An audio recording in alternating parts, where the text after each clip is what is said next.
네, 안녕하십니까. 이제 우리 시험 1주 남았습니다. 1주 남았는데 쌤이 되게 좀 얼굴이 이제 행복해지고 있어요. 이번에 시험 준비하면서 4주 동안 경남외고 친구들도 그렇고 지금 고등학교, 중학교 친구들 내신 다 같이 보면서 쌤이 거의 지쳐서 막 쓰러질 정도였거든요. 근데 이제 일주일만 지나면 쌤도 이제 해방입니다. 여러분도 해방입니다. 시작하기 전에 우리 앞에 쌤이 영상을 야구하는 영상을, 쌤 타격하는 영상을 붙였는데, 시원하게, 지금 막 스트레스 받잖아요. 근데 쌤 타격을 보고, 프랭크를 보니까 기분 좋아져, 뭐 이런 것도 있겠지만, 야구를 이렇게 배팅을 하다 보면 어떤 느낌이냐면, 깡깡 맞을 때 굉장히 시원한 스트레스를 풀리는 느낌을 받아요. 그런 느낌을 좀 받으시라고 제가 넣은 거고요. 이제 1주 남았는데, 불안 가득하고, 그 다음에 마인드 컨트롤이 정말 중요한 시기가 왔습니다. 그런데, 중요한 거는 뭐냐면 급하게만 가면 오히려 서두르다가 망한다. 이 부분에 대해서 지금 앞에 우리 지금 친구들이 지금 영상을 찍어주고 있는데 쌤 핸드폰에 지금 전화가 온대요. 그래서 알고는 있는데 상관없어요. Don't worry. 그냥 진행하도록 할게요. 우리 원테이크 가는 겁니다. 그래서 서두르다가 망한다. 그 얘기를 오늘 얘기할 거예요. 이제 우리 3주 동안 이거 영상을 고등학생들도 그렇고 본 친구들이 좀 있더라고요. 근데 쌤은 정말 도움이 됐으면 하는 마음으로 찍고 있는 거니까 꼭 불안할 때 한번 더 봐주셨으면 좋겠습니다. 오늘은 포인트 전체 5가지를 얘기할 건데요. 첫 번째 포인트, 우선 제일 먼저 할 게 뭐냐면 불안감이 들 때 어떻게 해야 되냐. 지금 이제 일주일 남으면, 한 열흘 남으면 또는 3일, 4일 남으면 정말 마음이 불안해집니다. 맞죠? 마음이 불안할 때 어떤 일이 벌어집니까? 조급해지고 내가 뭘 해야 될지 모르잖아요. 맞죠? 맞아, 맞아요. 막 진짜 막 이것저것 막 하다 보면 서두르고 막 이렇게 움직이기는 하는데 바쁘게 움직이는 것 같은데 아무것도 안 되는 때가 많죠.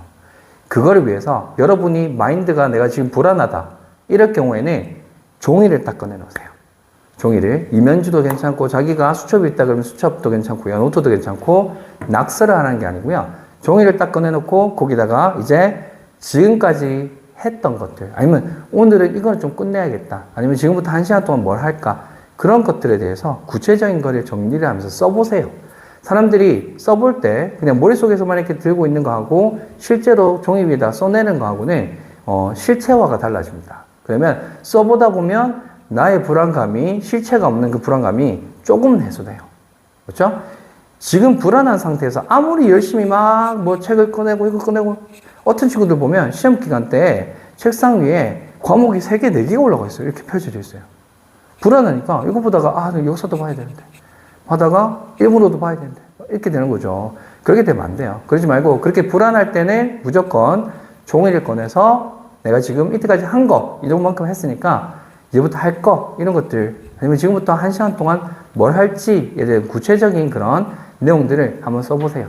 그걸 통해서 스스로에게 마인드 컨트롤하고 요거라도 하자라는 마음을 가지는 게 중요할 것 같아요. 오케이. 두 번째 포인트 바로 넘어갈게요. 두 번째 포인트는 지금 일주일 전 되면 아마 다 느끼실 건데 일주일 전에 갑자기 시험 범위가 불어난 것 같은 느낌이 들어요. 뭔가 새로운 게 계속 팝업되고 뭔가 해야 될 게 너무 많고 오늘 심지어는 이제 일주일 조금 더 남았는데 한 친구는 교보문고 가가지고 이제 문제집 산대요.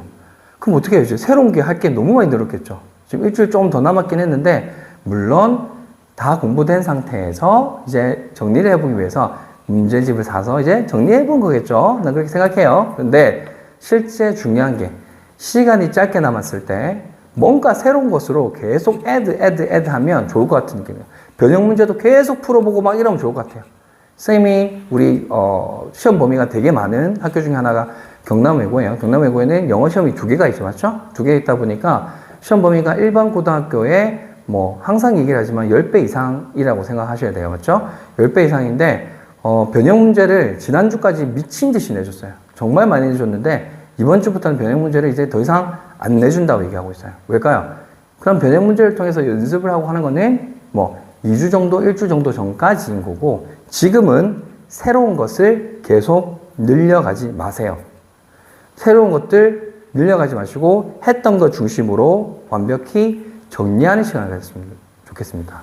물론 시험이 일주일 남았는데 선생님 저 고백할 게 있는데요. 이번에 역사 아직 책 한 번도 안 폈어요. 뭐 이런 친구들 있죠, 솔직히. 그런 친구들은 진짜 어쩔 수 없어요. 그런 친구들은 빠르게 포기하는 게 아니고 빠르게, 정말 빠르게 한 번이라도 훑긴 해야 돼요. 근데 그런 새로운 거 말고요. 우리가 공부를 했는데 그거에다가 뭔가 새로운 머터리얼이나 새로운 변형 문제나 이런 걸로 또 혼란스럽게 만들 생각하지 말고요. 오히려 가지고 있는 것을 정리하는 시기로 가져야 됩니다. 세 번째, 정말 중요한 것 중에 하나예요. 시험 기간 동안 우리 이제 얼마 안 남았을 때 친구들이 하는 것들, 중학생이고 고등학생이고 그런 것 같아요. 우리 때도 밤새기, 번개치기 뭐 이런 것들 많이 했었는데 진짜 시험 기간 때만큼은 밤새기 금지입니다. 여러분, 시험 기간 때만큼은 밤새기 금지입니다. 여러분들이 초인이 아니에요. 인지적인 부분에 있어서 결코 여러분들이 그래 밤을 새고 그 다음에 왔을 때 그 다음날 시험을 칠 때 최고의 성과를 못 내요. 물론 하나 예외, 이제 마지막 이것만 시험 치면 끝나요. 그래서 시험 요거 딱 해놓고 이제 암기형 중심인데 인지가 별로 필요 없는 암기형 중심인데 그거를 이제 끝내놓으면 시험 끝나고 그냥 기숙사 들어가다 집에 가서 완전 좀 퍽 퍼져서 잘 수 있겠다. 요럴 때는 한번 마지막 써볼 수는 있겠죠. 근데 전체적으로 봤을 때 절대 시험 기간 안에서는 추자도 너무 심하게 하면 안 돼요. 그러니까 그 기숙사 학교에서는 추가 자율학습 이렇게 하거든요. 근데 추자도 너무 심하게 하지 말라는 게 그거예요. 가서 어느 정도의 잠은 수면을 보충하면서 계속 킵하셔야 돼요. 한 친구가 있어요. 이 사례는 그 친구가 만약 본다면 알겠지만 수학을 되게 잘하는 친구예요. 수학을 되게 잘하는 친구인데 이 친구가 시험 공부를 항상 번개, 마지막에 일주일 동안 한 번에 몰아치는 그런 스타일이에요. 그러다 보니까 시험 기간 때 마지막에는 거의 매일 밤을 샜어요. 세다 보니까 수학을 정말 잘하는 친구인데 정신이 몽롱한 상태에서 시험지를 받아들고 앞에 1번부터 3번까지는 수학에서 종교 뒤에서부터 막 10등까지도 다 풀 수 있는 그런 문제였대요. 근데 인지적으로 몽롱한 상태니까 그 쉬운 것들을 1, 2, 3번을 다 틀려버린 거예요. 뒤에 힘든 것들은 풀었음에도 불구하고. 이런 일들이 벌어져요. 여러분의 인지는 100%가 아니에요. 최고의 열심히 준비해주는 그 과정도 중요하지만 시험장에서 여러분이 최고를 발휘하는 게 너무너무 중요합니다. 네 번째, 아까 쌤이 새로운 것을 이제 너무 추구하지 말고 기본을 중심으로 가라 하는 거의 연장선인데 다시 back to basic 할 타임입니다. back to basic 뭘까요? 우리가 맨 처음 시작할 때 공부할 때 우리가 뭐부터 시작했죠? 여러 가지 다른 것들 문제풀이나 이런 것들 중심으로 갔을까요? 아니죠. 아주 기본이 되는 거. 전체 큰 흐름을 파악하고 그 큰 흐름 안에서 어떤 게 중요한지에 대한 그런 부분들이 있었죠. 그래서 back to basic에서 이제는 마지막으로 정말 좀 정리된 느낌으로 시험장에 들어갈 수 있으면 좋겠습니다. 오늘 이제 1주 남겨놓고 마지막 5번째 조입니다. 마인드 컨트롤입니다.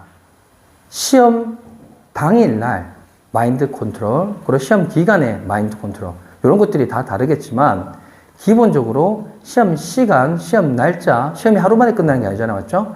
어떤 일이 벌어지냐면 전체적으로 성적을 쌤이 봤을 때 선생님이 전체 성적을 분석을 해야 되잖아요. 맞죠? 근데 봤을 때 얘가 원래 이렇게 받는 친구가 아닌데 완전 폭망했어요. 전체적으로 봤을 때.